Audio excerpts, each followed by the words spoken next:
Hoje você vai conhecer a verdadeira história de Chris Kyle.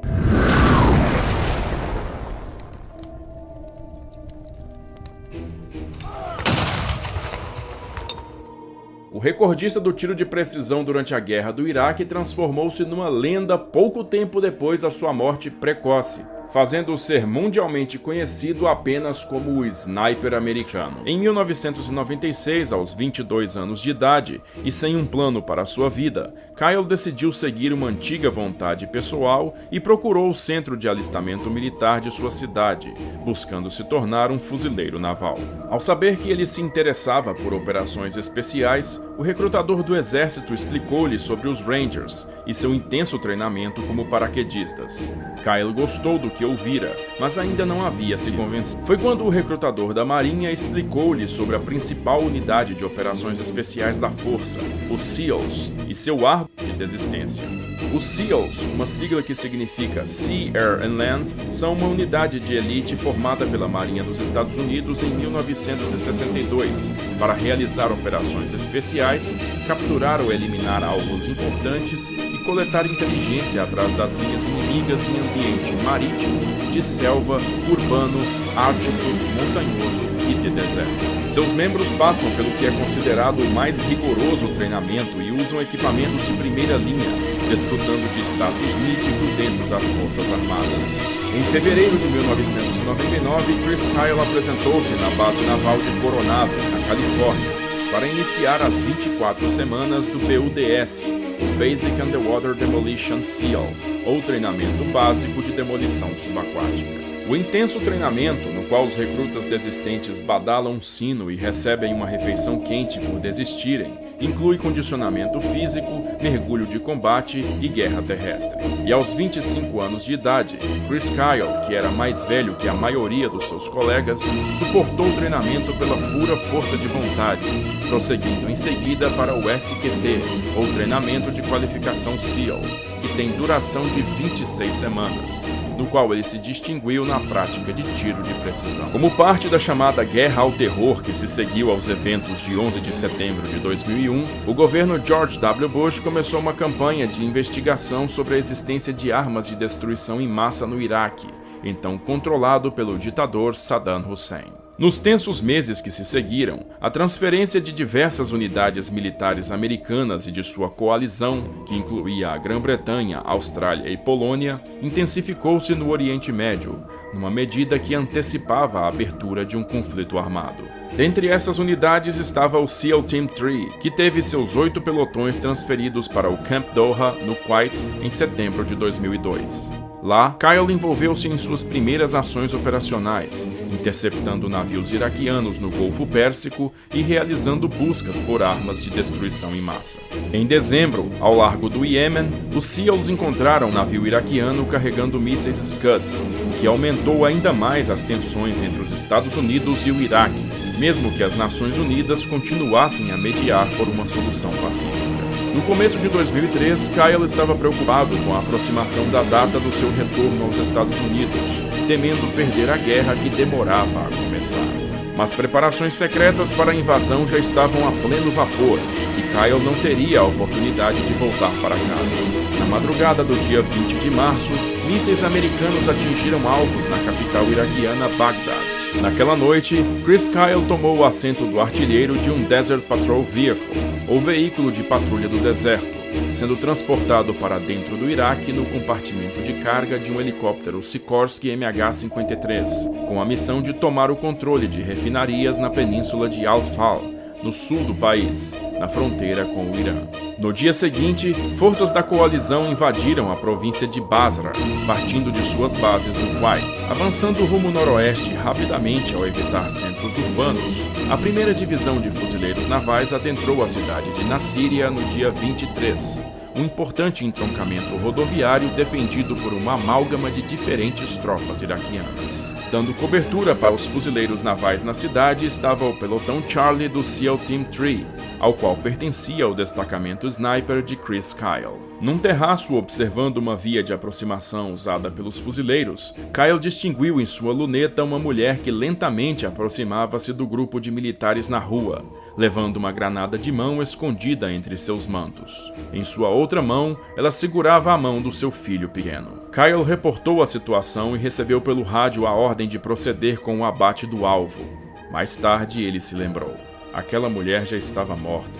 Eu simplesmente me certifiquei de que ela não levasse nenhum fuzileiro com ela. Estava claro que ela não somente queria matá-los, mas que também não se importava com ninguém mais que seria morto na explosão ou na troca de tiros. Crianças na rua, pessoas nas casas, nem seu próprio filho. Apertando 2 vezes o gatilho do seu fuzil SR-25, a mulher foi ao chão, deixando a granada cair ao seu lado. Kyle chegou a Bagdad em setembro de 2004, sendo 2 meses depois enviado para tomar parte na segunda batalha de Fallujah. No dia 15 de novembro, em meio a uma intensa troca de tiros com os insurgentes, Kyle abandonou sua posição para puxar um fuzileiro ferido de volta às linhas americanas. Por essa e outras ações similares na batalha, ele começou a ser chamado pelos fuzileiros de The Legend, ou A Lenda. A segunda batalha de Fallujah foi vencida a alto custo pelos americanos, com 95 mortos e 560 feridos. E ao observar as longas filas de caixões, Kyle sentiu-se impotente por não ter conseguido protegê-los. Crescia dentro dele o sentimento irrefreável de que ele era o responsável por manter seus soldados vivos. Em 2005, sua contagem de abates gradualmente cresceu nas violentas ruas das cidades iraquianas. E apesar de que nos Estados Unidos a opinião pública se voltava cada vez mais contra a guerra, na frente de batalha, Kyle somente se importava em proteger a vida dos seus companheiros. Eu não penso nas pessoas que mato como pessoas. São apenas alvos. Não se pode pensar neles como gente com família e empregos. Eles vivem de colocar o terror no coração dos inocentes. As coisas que eles fazem, decapitações, arrastar americanos vivos pelas ruas, as coisas que eles fariam com crianças e mulheres apenas para mantê-los calados. Essa é a parte fácil do meu trabalho. Eu não tenho qualquer arrependimento disso. Em março, 5.500 militares americanos haviam sido enviados para recuperar o controle da cidade, contra uma força equivalente de insurgentes que a controlava. Operando no leste da cidade a partir de 15 de abril, Kyle deu cobertura ao lento e constante avanço dos fuzileiros navais, que foram assumindo o controle de Ramadi ao estabelecer postos operacionais de combate ao longo das vias principais. Apesar do sucesso gradual, todo o avanço foi feito a alto custo, e em 2 de agosto, Chris Kyle foi duramente afetado pela morte de Mark Lee, seu amigo e primeiro SEAL a perder a vida em ação no Iraque. Mas a determinada e compacta resistência inimiga também deu a Kyle a mais alta densidade de alvos de toda a sua carreira. E entre abril e agosto, ele registrou 91 mortes confirmadas em bem-sucedidas ações de apoio aos fuzileiros, feito que rendeu-lhe a condecoração com a Silver Star em 27 de agosto. Ele desenvolveu profundo ódio e desprezo por seus inimigos e passou a usar uma caveira pintada em seu uniforme, inspirada na insígnia do Justiceiro, personagem dos quadrinhos. Sua fama também rendeu-lhe uma recompensa de $20 mil ofertada pelos insurgentes, mais tarde aumentada para $80 mil. Lá também que ele conseguiu um feito raríssimo e seu mais distante abate confirmado. Posicionado na janela do segundo andar de uma casa, ele começou a vasculhar o horizonte, quando divisou uma figura escura no teto de uma residência a quase 2 quilômetros de distância. Kyle o observou durante muito tempo, mas nenhum comportamento hostil fora detectado. Porém, quando um comboio americano aproximou-se, o homem puxou um lançador de granadas, para completa surpresa do atirador. Chris Kyle calculou rapidamente as variáveis de cabeça, elevou seu fuzil Macmillan TAC-338 e pressionou o gatilho. Por frações de segundo, tudo pareceu silenciar-se, e ele acompanhou pela luneta, incrédulo, seu alvo ir ao chão a 1.920 metros de distância. Mais tarde, ele descreveu seu feito como um tiro de muita, mas muita sorte. Entre os eventos relacionados ao livro e entrevistas na televisão, Kyle era voluntário num programa de assistência a veteranos de guerra que sofriam de estresse pós-traumático. Ele acreditava que reviver as partes positivas do ambiente operacional, como a camaradagem e as práticas de tiro, poderia ajudar os colegas a gradualmente superar seus traumas, e por isso os levava a estandes de tiro. Numa dessas ocasiões, em 2 de fevereiro de 2013, ele tentou ajudar o ex-fuzileiro Ed Ray Ralph, de 25 anos, levando-o ao estande de tiro de Rough Creek. Lá, perto das 15 horas, Ralph sacou sua pistola e alvejou Chris Kyle e seu amigo Chad Littlefield diversas vezes, matando os dois e roubando o carro de Kyle em seguida.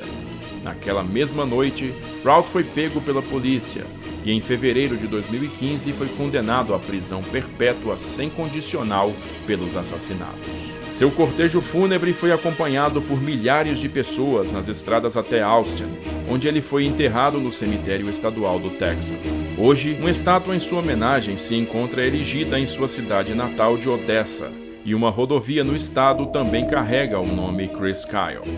A figura do atirador ainda divide opiniões nos Estados Unidos, com muitos o desprezando como símbolo de uma guerra desaprovada e outros o louvando por suas ações nessa mesma guerra. Sua morte precoce, no auge da sua força, apenas colaborou para separar Chris Kyle de sua figura humana, eternizando para sempre a lenda do sniper americano.